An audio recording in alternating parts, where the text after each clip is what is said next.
Welcome. Today we're going to be covering a high-level overview of how to use the Fastcase platform. So my goal today is simple. In less time than Share allows between almost farewell tours, I'm going to teach you how to master research on the Fastcase platform. So let's get started. To get started with Fastcase, you enter your searches into the single search bar in the center of the homepage. From this search bar, you can run a search of any kind. You can run a citation search, you can run a keyword search, you can run a Boolean operator or natural language search. Now you can also, without searching, pull up documents using type ahead when you know the document title or citation. Type ahead is a feature built into the search bar that attempts to suggest the document you may be seeking as you enter your search query. For example, maybe you are like me and you really love cows, but your partner is like, we can get the milk for free from our neighbors. So you are prepared to use Fastcase to look up a blog about the legal justifications for purchasing a cow. So you might come to your search bar to utilize type ahead by typing in something like, why pay for the cow? Now, once I enter the query, I then can see, okay, well, there is a blog that is giving me the answers that I seek. I can click the applicable blog title to open it from this suggested documents menu just below the search bar. Or if, for example, I wanted to locate the case of Plessy v. Ferguson, I could simply enter Plessy v. Ferguson into the search bar, and the case appears just below once more. I click on the case name to open it. Now, once the document is open, you can do a few things with it. You can click the download icon in the top right to download it. You can download with 1 or 2 columns. You can also download in PDF or docx format. Next, you could right-click and select Print Page to print the document without downloading. You can also click the Share icon to the right of the download icon to email the case to yourself or to someone else. You can also create a public link using the public link pop-out. Now, a public link will allow you to turn this case into a public-facing version that can be accessed by anyone with the link, irrespective of whether they have access to the Fastcase platform. Public links can be created for all primary law documents. This includes cases, statutes, regulations, court rules, and jury instructions. To copy this link, I simply come over to the right of the public link pop-out, and I click the little orange button here to copy. Next, I can see if the Plessy case is still good law by clicking the flag in the top left just under the Find in Document toolbar. The flag is red because the Plessy case is potentially bad law. Upon clicking the red flag, the case citator report for the Plessy case will open. Negative cases are at the top. Neutral cases are at the bottom. Each negative treatment case will have the hyperlinked case title, which upon clicking opens the full text of the case. It will also have a case excerpt with a bolded portion explaining why the case in the citator report is treating the Plessy case in a negative way. We can see that Plessy was overruled by Brown v. Board of Education, as explained in the case of U.S. v. Cato Flores. Statutes will also have a list of neutral citing cases. Let us use the search bar at the top of the page to pull up a statute section using type ahead. I enter ORS 166.015 in the search bar and select the statute section from suggested documents to open it.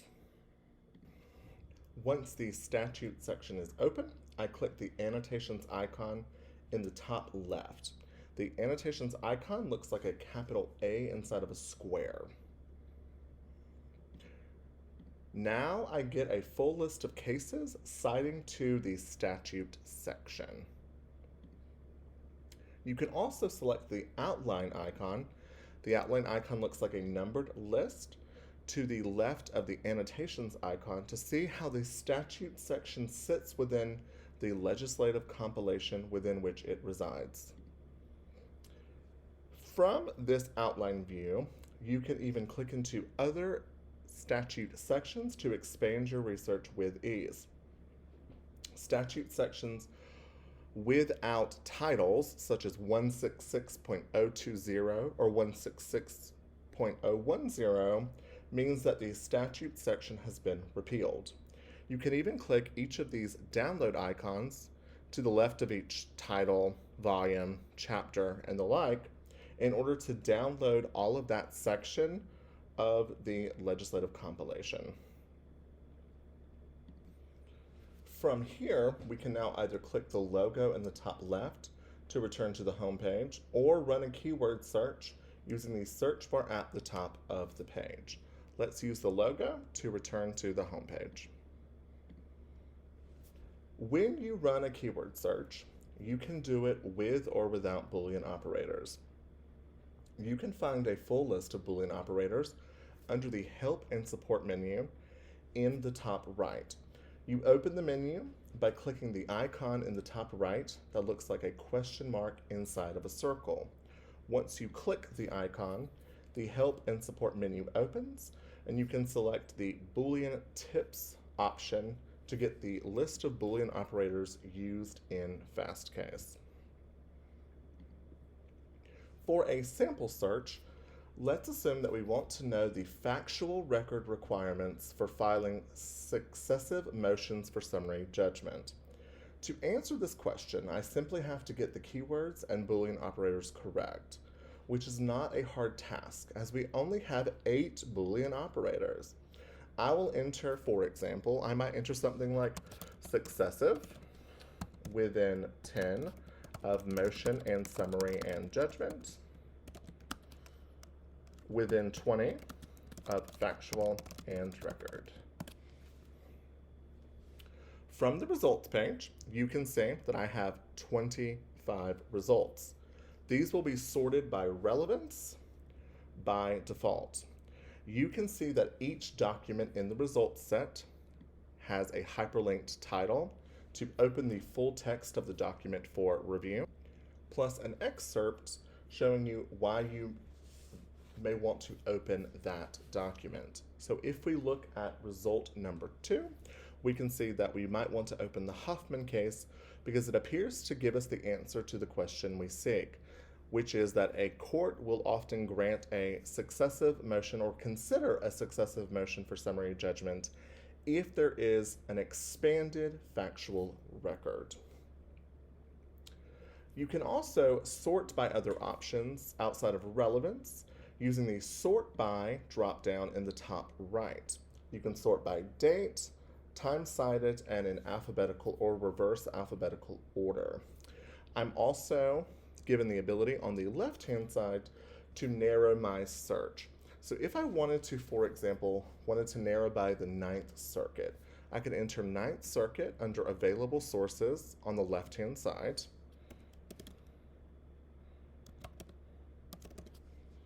And the check boxes for my filtering options will narrow accordingly. I check the box for 9th Circuit below the available sources filter bar, and my results go from 25 to 2.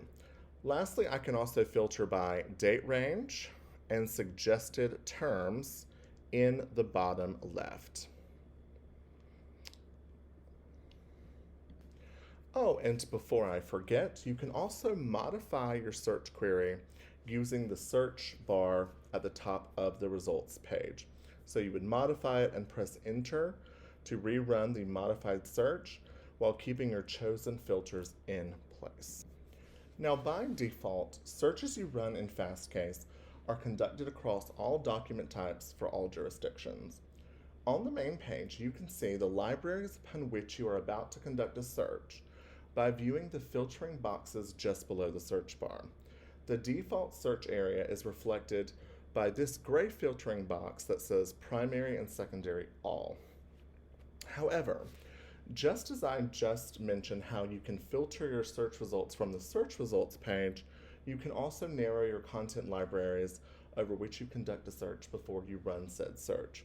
To do so, you click Jurisdiction and Sources to the right of the search bar.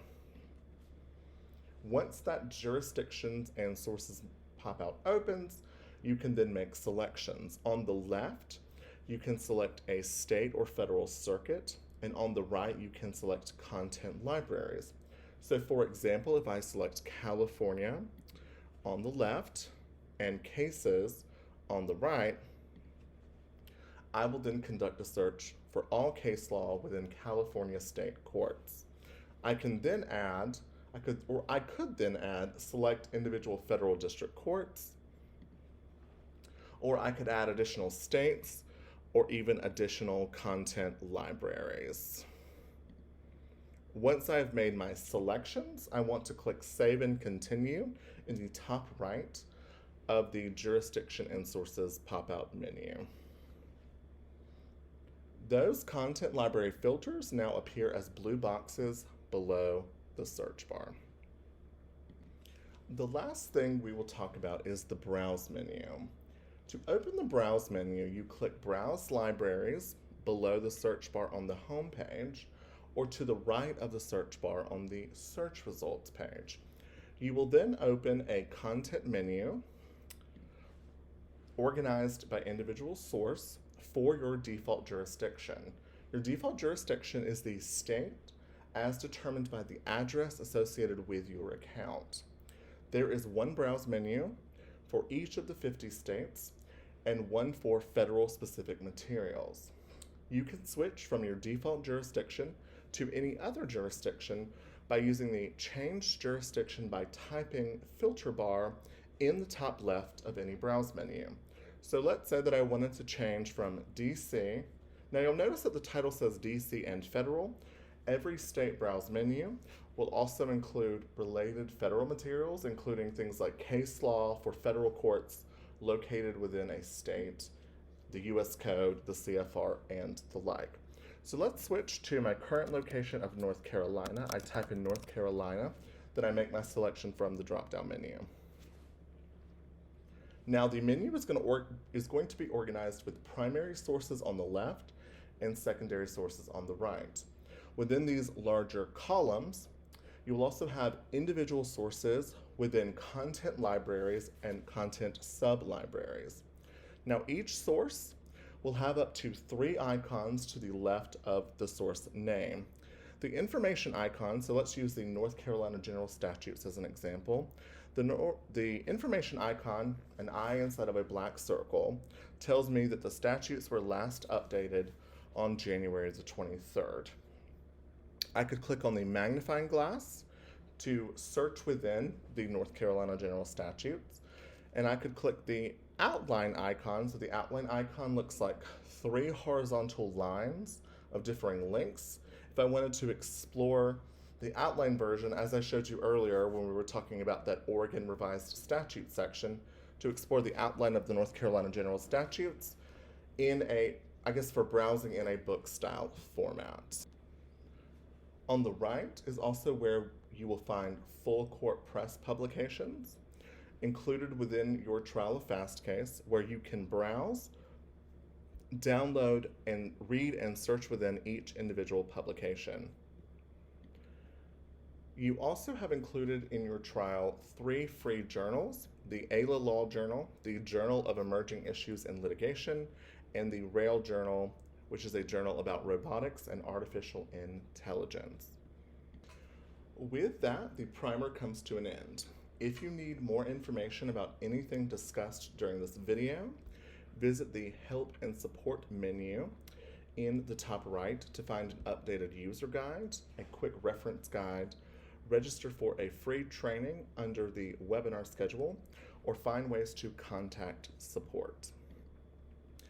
You do have access to free live technical and reference support Monday through Friday from 8 a.m. until 9 p.m. Eastern Standard Time. You can utilize said support for any number of times, so it's unlimited and free of charge as part of your Fastcase subscription during those hours. Additionally, feel free to reach out to your organization's reference/content team for my contact info in order to ask me questions directly. Otherwise, you can utilize support by emailing support@fastcase.com, using the Help and Support drop-down menu and clicking on More Support to find the phone number, or utilizing the built-in chat support using the tab here in the bottom right. Otherwise, last thing to remember is with Fastcase, there are no caps on searches, document access, downloads, or printing, nor do we have any surprise charges. Thus, you are always encouraged to explore the application to your heart's content. I always say there is no such thing as a free lunch, but with Fastcase, we try to get real close. Thank you once more for watching my video primer on the Fastcase platform.